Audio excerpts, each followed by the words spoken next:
Nasabi ng anak ni Tita Giselle, huliin ka na daw ng mga pulis. Fake news. Nandito nga ako sa harap mo, di ba?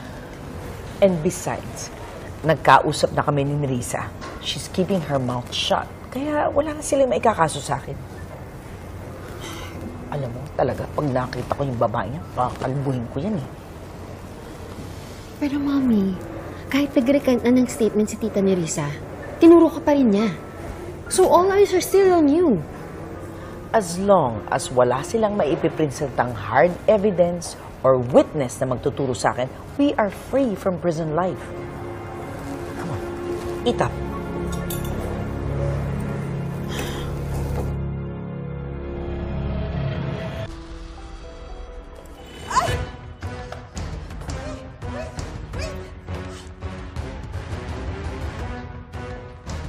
Hoy! Balik ka dito! Oh, Ben! Tama na, ano ba? Hoy! Hoy! Tigilan niyo na yan! Tama na!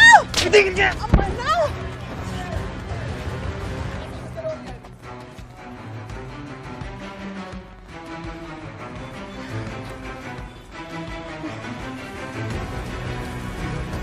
Eric, salamat.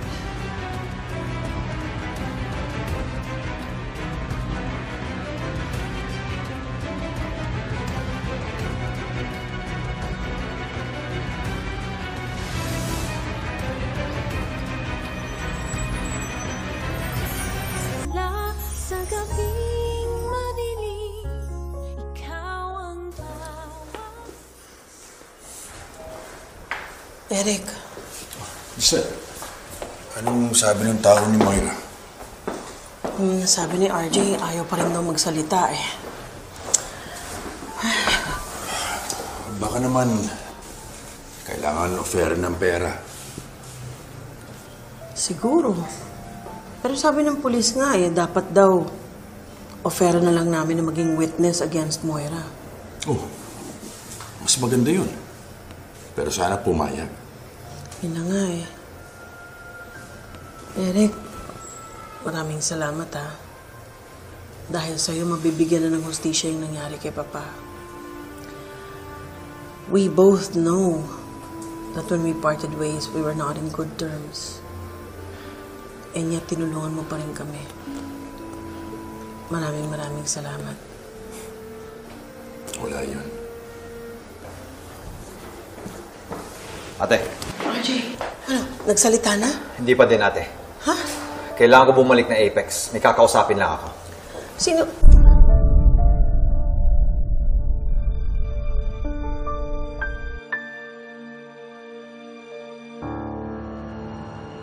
Annalyn, okay naman talaga kayo ni Zoe? What if it was all just a show? Tapos bukas, tingnan mo, aawayan ka na naman yan ulit. Ah, wow. Alam mo, ikaw, nega mo talaga, no?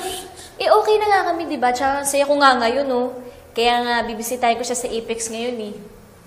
Okay. Happy for you. Samahan na kita sa Apex. Tapos, dinner tayo pagkatapos. At, sige, ayain natin si Zoe.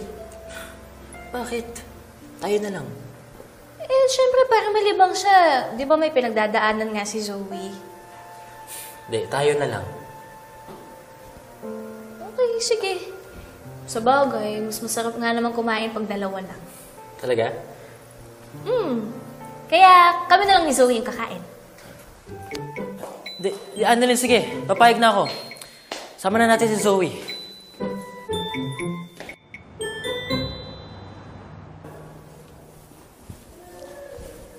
Zoe! Tapatin mo nga ako. Wala ka ba talaga alam sa mga pinaggagawa ng mami mo? Bakit? Anong nangyari? Inilaglag na siya ni Nerissa.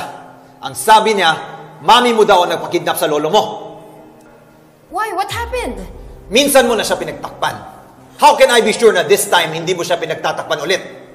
Dad, hindi ko siya pinagtatakpan. Sinabi mo na yan noon. Pero nagsinungaling ka. Now, uulitin ko yung question. May alam ka ba sa pinaggagawa ng mami mo? Tay! Huwag niyo naman pong sigawan si Zoe. Annalyn, huwag mo ipagtanggol yung kapatid mo dahil wala kang alam dito. Dad! alam eh.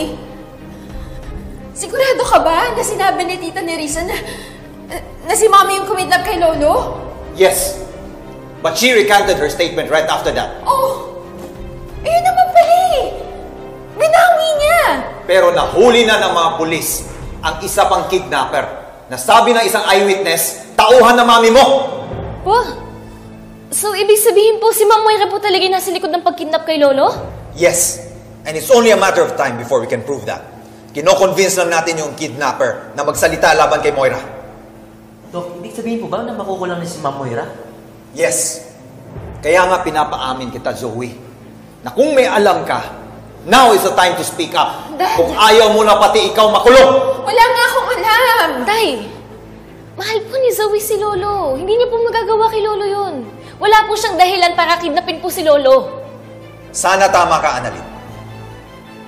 At sana talaga hindi ka nagsisinungaling sa akin. Dahil oras na malaman ko na nagsisinungaling ka sa akin, itatakwil kita!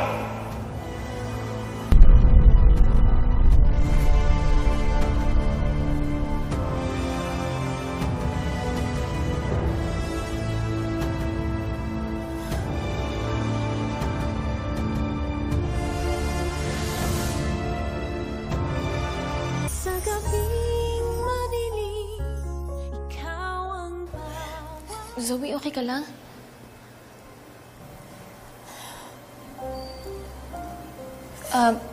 Gusto mo sumama ka na sa amin sa Japan para naman makapag-relax ka? Hindi. Hindi pwede. Isipin lang ni Daddy, tumatakas ako. People will think na guilty ako. Annalyn, I have to face this. Pero thank you ah. Thank you. Pinagtanggol mo ako kay Daddy. Zoe, naniniwala ko na yung mami mo yung masama. Hindi ikaw. I have to call Mom.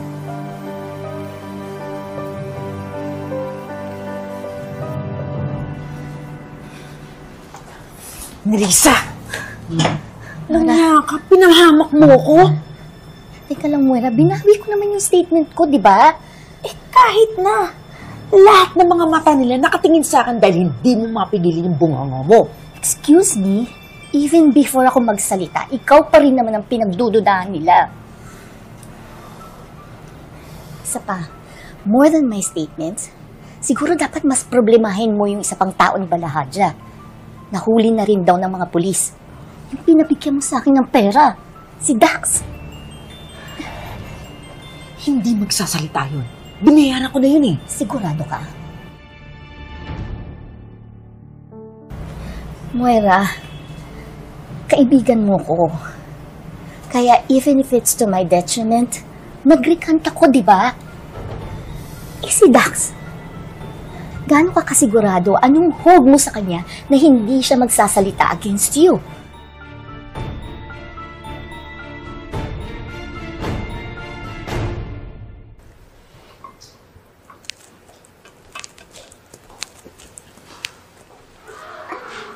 Dad, pinatawag niyo daw po ako. I'm sorry, pero if this is about Mom, pwede bang mag-break muna tayo? Pagod na ako, may duty pa ako. Wala akong energy para makipag-away sa inyo, please. We're not here to fight with you, anak. And I'm sorry sa mga sinabi ko sa'yo kanina. Nadala lang ako sa galit ko.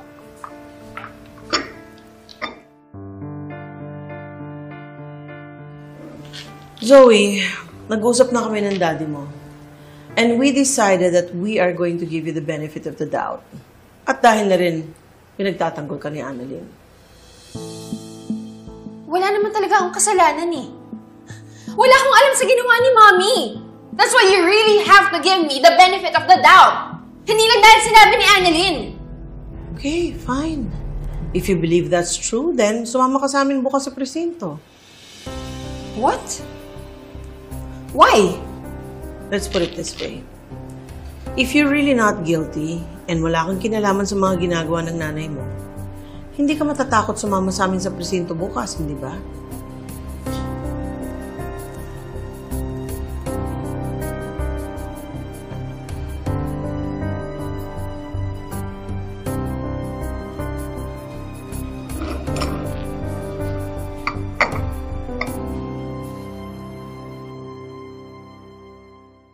Zoe, alam ko na kung bakit ka gustong isama ni na Giselle sa presinto bukas. Bakit?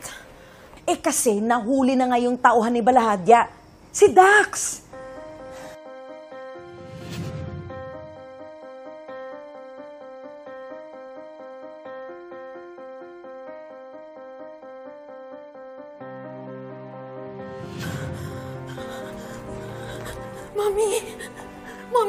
Mami, kilala niya tayo. Pag nakita niya ako sa presinto, baka ituro niya ako.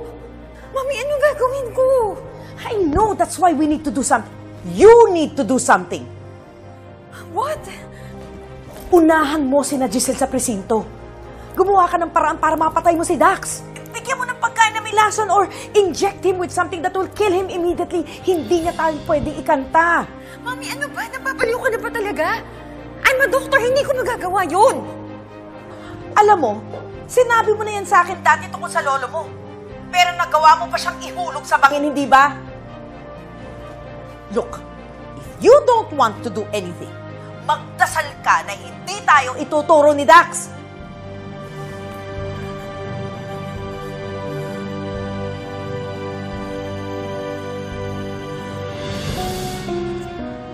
Abot kamay na namin kayo mga kapuso mula sa puso ng reigning at #1 daytime show sa Afternoon Prime. Maraming salamat sa suporta at pagmamahal sa Abot Kamay na Pangarap. We got you!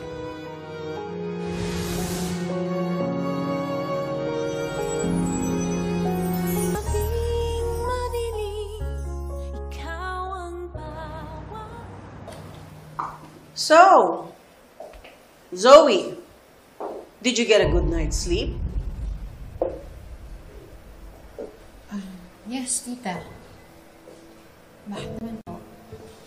Well, because guilt is a very heavy burden to bear. Ate, please. Tita,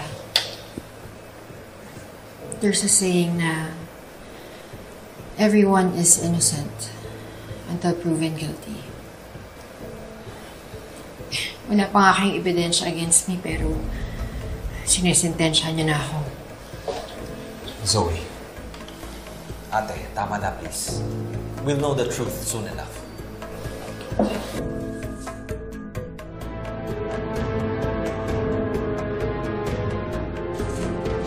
Ilan yung boses mo?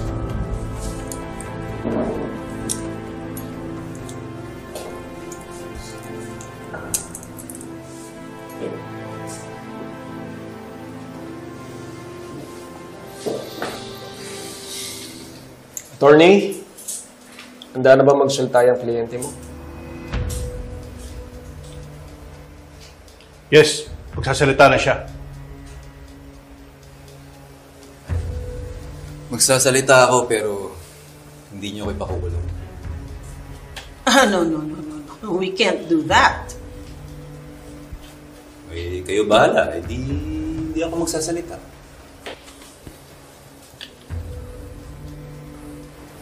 Sir, pwede ba natin siya gawing state witness? Pwede natin gawa ng paraan kung papayag kayo.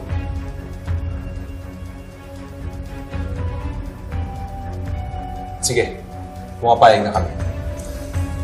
Hindi naman pala eh. Madali naman pala kayong kausap eh. Oo.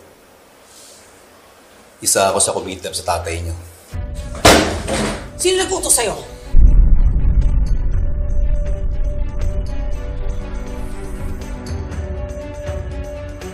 Sinong nag-utos sa'yo?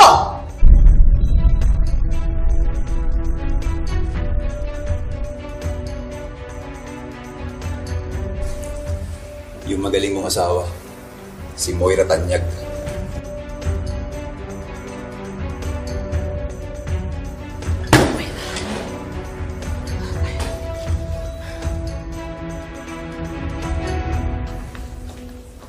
Dad, totoo ba na tinulungan mo sila mahuli yung kriminal na yun? Yup. Ang bait ko, no? Why? Akala ko ba galit ka kay Lolo Pepe? Oo nga. Pero nag-uumpisa pa lang tayo. Hindi pa ito ang tamang panahon para malaman nila Giselle ang galit ko. Dad, baka nakakalimutan mo, someone else knows. Si Moira Tanyag.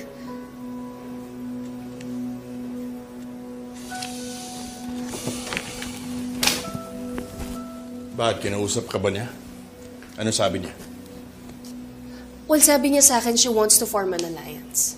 Dahil alam niya nga na parehas tayo nakaaway. Hindi tayo kakampi sa kanya. We will never do that.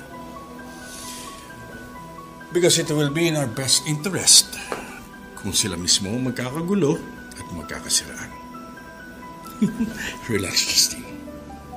Would you like to have coffee?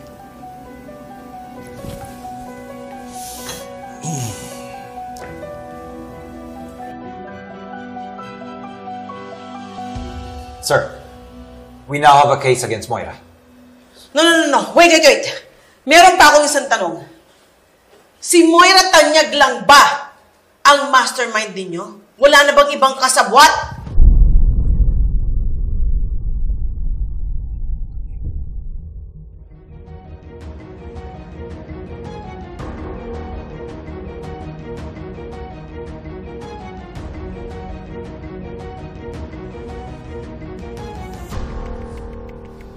Sabi ko na nga ba eh. Tita! Ate! Tita! Why are you stopping me? Bakit mo naman sinaktan si Zoe? Alam ko may kinalaman siya. Nakita natin, di ba nagtinginan silang dalawa? Bakit? Sinabi ko bang kasabot siya? Eh bakit kayo nagtinginan? Masama ba siyang tignan? Si Ma'am Moira lang ang boss namin, wala nang iba.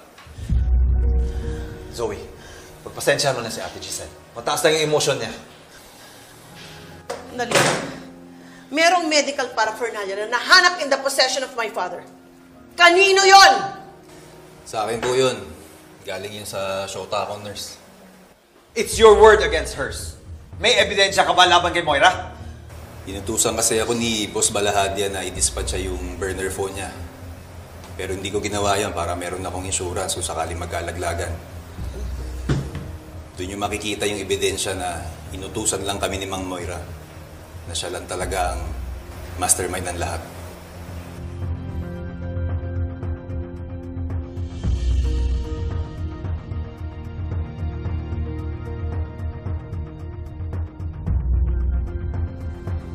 O, anong tinitingting mo dyan?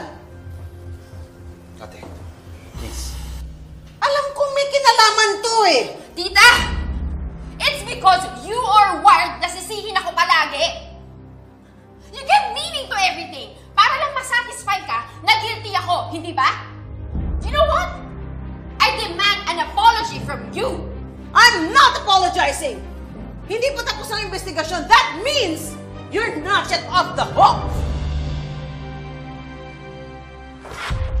Hey, that's mine! Why do you need your phone? Para warningan mo nanay mo? Para tawagan mo? Dad! Please! No! Zoe, mas mabuti wala mo nang malaman ng mami mo. Eh, paano kung nagsisinungaling ng panlalaki to? Paano kung inisente talaga si Mami, ha? Alam kong nagsisinungaling ito. But not about your mother being the mastermind. But about the fact na merong ibang kasabwat. Ito yun!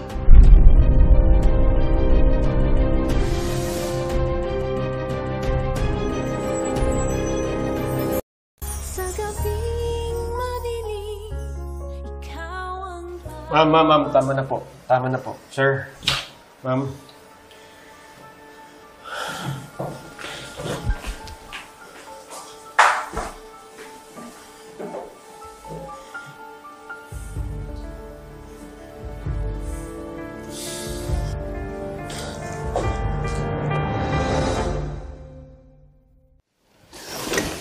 So, wanted criminal ngayon si Moira? I think they're still gathering evidence to build a solid case against her. Hindi pa rin ako makapaniwala na kaya niyang gawin yun kay Lolo Pepe. Talaga? Well, from what I heard about her, she's capable. At mabuti na lang hindi tayo naiikampi sa kanya. Otherwise, pati tayo madamay sa kaso niya. Now, Meron ka pa bang sasabihin? Baka pwedeng iwan mo muna ako. Nagtatrabaho ka? Dad, wala si Giselle dito para magpakitang gilas ka. Hindi ako nagpapakitang gilas. Babaguhin ko ang budget allocation ng lahat ng departments. What?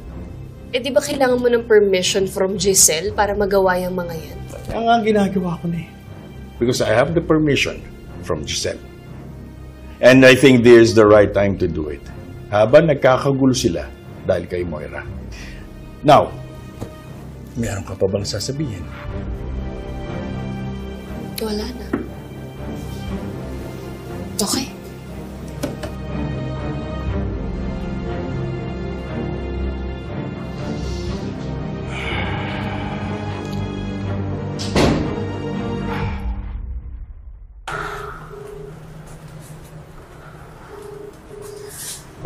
Hindi ko talaga makontak si Zoe. Baka naman busy lang sa Apex. Hindi. Pinasama siya ni Robert at Giselle sa presinto to talk to Dax. Dax? Teka, kilala si Zoe ng tao na yun. Kaya nga kailangan makausap ko si Zoe.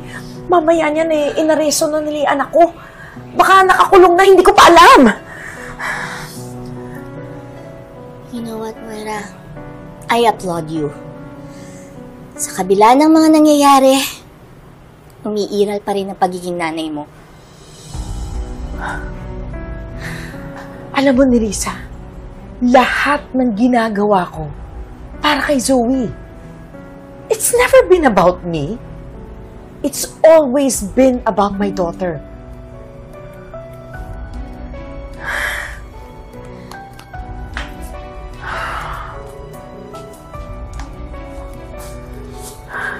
Magot ka.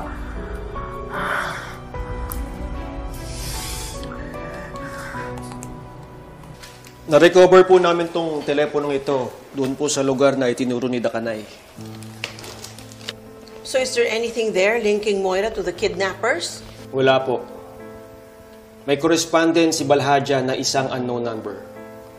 At base po sa mga text messages nila, mastermind ng kidnapping ang kausap niya. Pero ni minsan po wala pong nabanggit na Moira Tanyag. Anong number? Sige lang po. Ito po.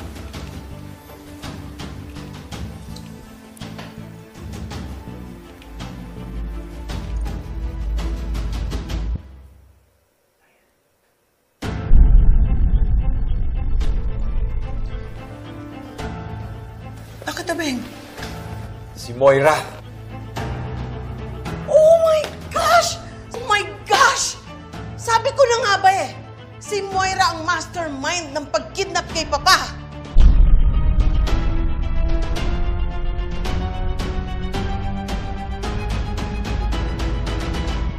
Alam ko malaking amount yun, pero